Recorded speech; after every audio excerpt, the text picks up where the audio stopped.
خورده باید سفیدیش رو جمعش خاموش میکنم. میارم بیرون تا پات اینو باید بزنم، این میره داخل و رنگ میشه. اوکی، سفید اینم بندازم.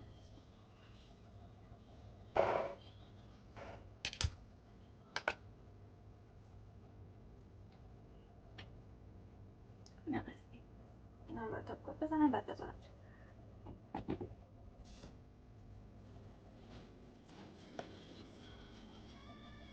خب میریم سراغ آخرین مرحله که ستاره هستش. همون جوری که اون ستاره بزرگ کوچیکا رو کشیدیم اینا رو میکشیم. اون تفاوتش اینجا چیه؟ این ستاره‌مون نصف است، یه خورده ما رو چالشی میکنه.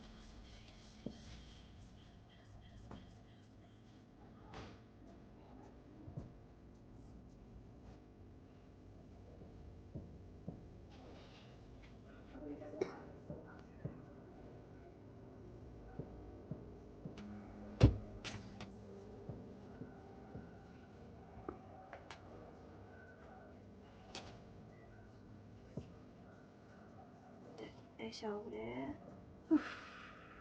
همشت. حالا وقت تمیزکاریه. در خودم با این تمام مدت اینه که من بود.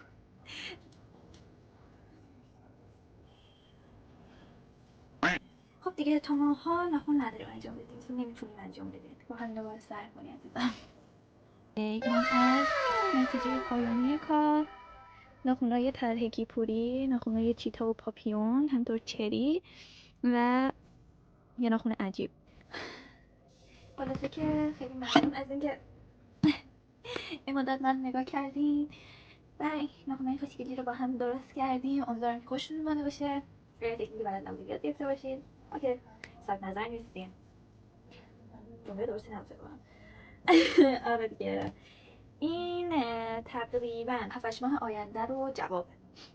انشالله هر وقت که دیدم دیگه نیاز به ناخن جدید دارم دوباره میام و هم دیگه درست میکنیم. خیلی خوشحال شدم. مرسی که من نگاه کردین. خدافظ.